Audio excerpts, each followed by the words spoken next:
देश में मस्जिदों मदरसों पर एक्शन पर मौलाना गैंग फिर एक्टिव हो गया है। ये मौलाना फिर से यूपी चुनाव से पहले फेक नैरेटिव और योगी को बदनाम करने की जुगत लगा रहे हैं, जिसके लिए जमात वालों ने एक फैक्ट फाइंडिंग रिपोर्ट तैयार की है। एपीसीआर की फैक्ट फाइंडिंग रिपोर्ट का हवाला देते हुए जमाते इस्लामी हिंद के उपाध्यक्ष मलिक मोहतसिम खान ने ध्वस्तीकरण की कार्रवाई, बाबरी मस्जिद फैसले और वंदे मातरम जैसे मुद्दों को उठाकर केंद्र और उत्तर प्रदेश की योगी सरकार पर सवाल दागे हैं। लेकिन बड़ा सवाल यह है कि क्या ये वास्तव में संवैधानिक अधिकारों की लड़ाई है या फिर सुनियोजित नैरेटिव के जरिए बीजेपी सरकार और मुख्यमंत्री योगी आदित्यनाथ की छवि को अंतर्राष्ट्रीय और राष्ट्रीय स्तर पर धूमिल करने की कोशिश है। यूपी के मुसलमान में आज हम इस पर बेधड़क बिना डरे विस्तार से बात करेंगे। नमस्कार, मैं हूं परवीन शेख।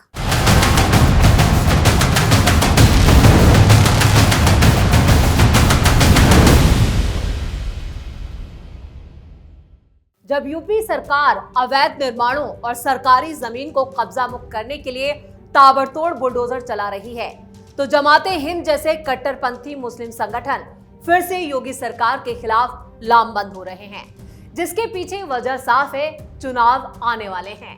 इन लिफाफाखोर मौलानाओं को अब लिफाफे चाहिए, इसलिए अब ये फिर साजिश और फेक नैरेटिव में बिजी हो गए हैं। बुलडोजर एक्शन को ढाल बनाकर पूरे सिस्टम को कटघरे में खड़ा किया जा रहा है। और क्या ऐसे बयान समाज में अविश्वास और ध्रुवीकरण बढ़ाने का काम कर रहे हैं? क्या ये अधिकारों की आवाज है या राजनीति से प्रेरित आरोपों का नया अध्याय? शो में आगे बढ़ने से पहले इस मौलाना का ये बयान देखते हैं। जमाते इस्लामी हिंद के उपाध्यक्ष मलिक मोहतसिम खान ने क्या कहा है। वो कहते हैं, मुस्लिम पर्सनल लॉ बोर्ड एक अहम संस्था है। उन्होंने जो घोषणा की है वो घोषणा ना भी करें तब भी ये काम करना है। देश में यूसीसी लगाया जा रहा है। गुजरात, उत्तराखंड में लागू हो गया, अब असम में भी हो गया है। मध्य प्रदेश में तैयारी हो रही है। देश भर में मस्जिदों को गिराया जा रहा है। उसी तरह ध्वस्तीकरण भी जारी है। मसला सिर्फ एक नहीं है, बहुत से लोग अरेस्ट हैं, उन्हें बेल नहीं मिलती है, खौफ का माहौल है। इस पर अभियान चलाना ही है ताकि लोगों में भरोसा आए। अब इन जैसे कट्टर इस्लामिक मौलानाओं ने ही खुद अपनी ही कौम का बेड़ा गर्क किया हुआ है। इस्लामिक फतवे जारी करके आम मुसलमानों की बुद्धि को पूरी तरह पैरों से रौंद दिया है या नष्ट कर दिया है। ये मौलाना ही है जो काफिरों के ऊपर बम बनकर फटने से 72 हुर्रे मिलती हैं कहकर मौत के फायदे गिनवाते हैं। मंदिरों के पास सटा सटा कर मस्जिद बनाने से अल्लाह खुश होता है। जहां खाली जगह देखो वहीं चबूतरा बनाकर मजार बनाने से अल्लाह खुश होता है। तलाक देने के बाद महिला को मौलवी से हम बिस्तरी करवाने से मुस्लिम औरत पाक साफ होती है। अल्लाह का फरमान है, मुर्गी, बकरी, बोदा खाकर, खासकर हिंदुओं की पूजनीय गोमांस खाने से अल्लाह खुश होता है। रंगों से अल्लाह खफा होता है और खून देखकर खुश होता है। इससे भी ज्यादा अमानवीय हरकतों के बाद कहा जाता है कि मोदी सरकार, इजराइल सरकार, चीनी सरकार मुसलमानों पर कहर ढाती है।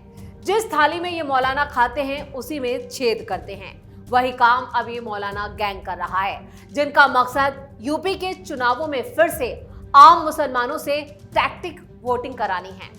बीजेपी और योगी के खिलाफ इन लोगों को खड़ा करना है। यही लोग हैं जो बार बार आम मुसलमानों को विकास की राह में आगे बढ़ने से रोकते हैं। फिर all India Muslim personal law board और जमात ने अपने काम को अंजाम दिया है। सरकारी जमीनों पर बनी मस्जिदों, मदरसों और मजारों को मिट्टी में मिलाने के काम को मुद्दा बनाकर Association for Protection of Civil Rights यानी एपीसीआर ने एक फैक्ट फाइंडिंग रिपोर्ट तैयार की है। एपीसीआर ने ये रिपोर्ट वाराणसी की दाल मंडी, राजस्थान के कुछ इलाकों और मेरठ सहित कई जगहों पर गैर कानूनी मदरसों और मजारों को ध्वस्ती के आधार पर बनाकर तैयार की है। एपीसीआर के मेंबरों की टीम ये बात कह रही है। उन्होंने मौके पर जाकर स्थानीय लोगों से बातचीत की है और दस्तावेजों की जांच के बाद ये रिपोर्ट तैयार की है। अब इस रिपोर्ट को लेकर जमाते इस्लामी हिंद के उपाध्यक्ष मलिक मोहतसिम खान ने कई योगी सरकार को बदनाम करने के लिए बेहुदा और बेबुनियाद सवाल उठाए हैं। उन्होंने कहा कि पिछले कुछ वक्त से ध्वस्तीकरण की कार्रवाई एक तय पैटर्न के तहत होती है।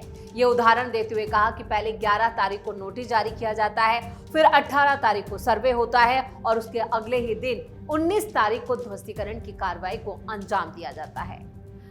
मलिक मोहतसिम खान यही नहीं रुके। उन्होंने कहा कि अगर कोई निर्माण गैर कानूनी है तो उसके लिए अदालत का सहारा लिया जाना चाहिए।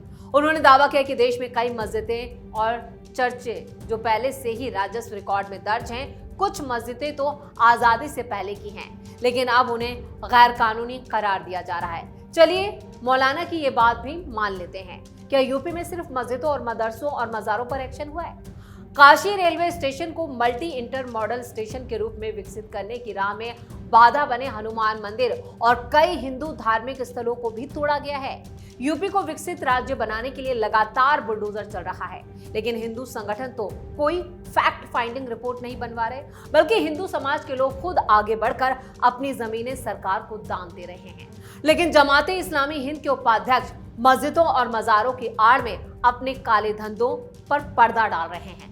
अपनी दुकानें बंद ना हो जाएं, उन्हें चालू रखने के लिए वो इस तरह के हथकंडे अपना रहे हैं। मोहतसिम खान ने फिर से अपील के नाम पर आम मुसलमानों को भड़काया है। उन्होंने कहा है, हर हाल में अदालत का दरवाजा खटखटाना चाहिए, चाहे वहां से इंसाफ मिले या ना मिले। मुसलमानों को उम्मीद के मुताबिक न्याय नहीं मिला, लेकिन अदालत जाने से ये रिकॉर्ड में दर्ज हो गया। उनके साथ क्या हुआ? बाबरी मस्जिद के मालिकाना हक से जुड़े मामले में फैसला मुसलमानों के पक्ष में नहीं आया। आस्था के आधार पर जमीन दूसरे पक्ष को दे दी गई। कम से कम ये इतिहास और रिकॉर्ड का हिस्सा बन गया कि मुसलमानों ने कानूनी लड़ाई तो लड़ी थी। अब ये देखिए, जिस तरह से ये मौलाना एक के बाद एक बकवास कर रहे हैं, उस बकवास में कतई भी सच्चाई और तथ्य नहीं है। यानी इनके सवाल, इनकी फैक्ट फाइंडिंग रिपोर्ट पूरी तरह से निराधार है, उसमें कोई सच्चाई नहीं है। आपको बता दें कि यूपी में जहां जहां गैर कानूनी और जितनी भी मस्जिदें बनाई गई हैं, उन मस्जिदों के साथ साथ कई हिंदू धार्मिक स्थलों को भी मिट्टी में मिलाया गया है, उनको भी ध्वस्त किया गया है, लेकिन हिंदू संगठनों की तरफ से चूं-चां नहीं की गई।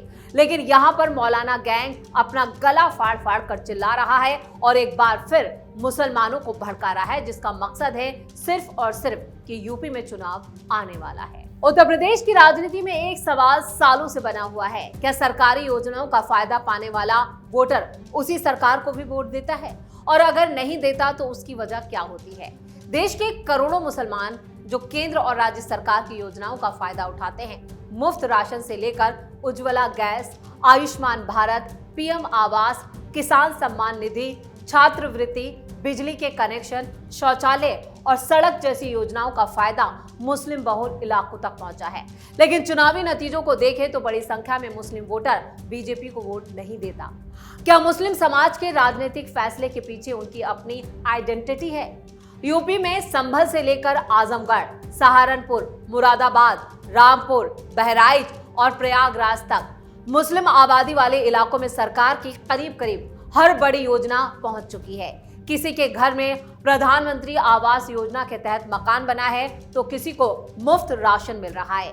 किसी परिवार का आयुष्मान कार्ड बना है तो किसी महिला को उज्ज्वला योजना के तहत गैस कनेक्शन मिला है।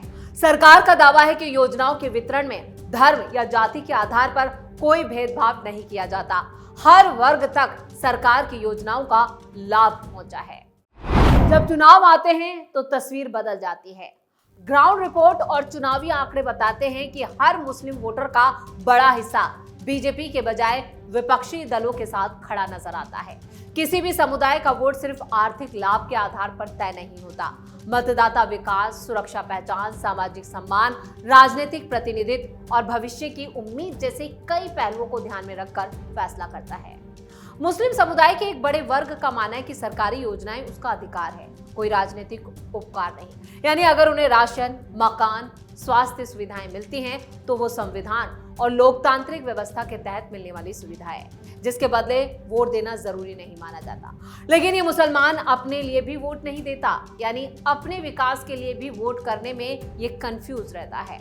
चुनावों में जमात और कट्टरपंथी मौलानाओं के बहकावे में आ जाता है।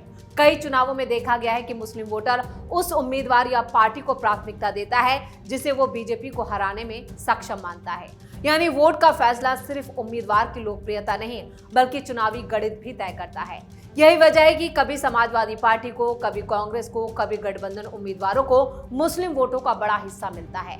हालांकि बीजेपी का साफ कहना है कि उसकी राजनीति तुष्टीकरण की नहीं है बल्कि सबका साथ सबका विकास के सिद्धांत पर आधारित है और वो धर्म के आधार पर राजनीति नहीं करती। लेकिन फिर भी बीजेपी से इतनी बेरुखी क्यों, बीजेपी से इतनी नफरत क्यों, ये सवाल तो उठता है। योगी आदित्यनाथ सरकार सबके साथ। योगी सरकार का अपराध पर सख्ती, माफियाओं पर कार्रवाई, बेहतर कानून व्यवस्था का फायदा सभी लोगों को मिला। इससे मुसलमान भी शामिल हैं, लेकिन फिर भी ये इतने नाशुक्रे हैं कि इन्होंने योगी सरकार की सख्ती को भी अपने ऊपर जुल्म, अत्याचार बता दिया। इन लोगों की अपनी बुद्धि पूरी तरह से कट्टरपंथ और मौलानाओं के भाषण तक सीमित रह गई है। पिछले कुछ सालों में बीजेपी ने मुस्लिम समुदाय के भीतर खासकर महिलाओं, पिछड़ी मुस्लिम वर्ग और लाभार्थी समूह तक पहुंच बढ़ाने की कोशिश भी की। ट्रिपल तलाक कानून, आवास योजनाएं, मुफ्त राशन, स्वास्थ्य सुविधाएं, महिला सशक्तिकरण कार्यक्रमों को लेकर बीजेपी लगातार ये संदेश देती रही कि उसकी योजनाएं धर्म देखकर नहीं चलती। कुछ इलाकों में इसका असर भी देखने को मिला है, लेकिन अभी ये समर्थन व्यापक चुनावी बदलाव में तब्दील दिखाई नहीं देता। चुनावी राजनीति का एक दिलचस्प सच ये भी है कि लाभार्थी हमेशा समर्थक मतदाता नहीं बनता। देश और दुनिया के कई लोकतंत्र में ऐसे उदाहरण मिलते हैं जहां लोग सरकार की योजनाओं का फायदा लेते हैं लेकिन वोट किसी दूसरी पार्टी को देते हैं। लेकिन भारत में तो जो चलन है वो ये बताता है कि मुसलमान 82% से ज्यादा जो वोटिंग होती है वो विपक्ष में ही होती है। यानी वो अब तक बीजेपी पर भरोसा नहीं करता, जबकि बीजेपी ने उसके लिए बहुत काम किया है। उत्तर प्रदेश की राजनीति में मुस्लिम वोट आज भी एक महत्वपूर्ण फैक्टर बना हुआ है। बीजेपी लगातार लाभार्थी वर्ग के जरिए इस समुदाय को अपनी मौजूदगी बढ़ाने की कोशिश भी कर रही है, जबकि सपा कांग्रेस अपने पारंपरिक वोट बैंक आधार को बचाए रखने में जुटी है, जिसके लिए हर चुनावों के वक्त लिफाफाखोर मौलाना और इस्लामिक संगठनों को आगे कर दिया जाता है। आने वाले चुनावों में यह देखना दिलचस्प होगा क्या कल्याणकारी योजनाओं का असर मुस्लिम वोटिंग पैटर्न में कोई बड़ा बदलाव ला पाता है या फिर पहचान, प्रतिनिधित्व और राजनीतिक विश्वास जैसे मुद्दे पहले की तरह निर्णायक बने रहते हैं। यानी इतना कुछ करने के बाद भी अगर मुसलमान नहीं जागता है और अपने लिए वोटिंग नहीं करता है तो उसका दबा होना तय माना जा रहा है। तो इस खास शो यूपी के मुसलमान में इतना ही। वीडियो आपको कैसा लगा नीचे कमेंट करके अपनी राय जरूर दें। वीडियो को लाइक करें, शेयर करें और कैपिटल टीवी को सब्सक्राइब जरूर करें। धन्यवाद।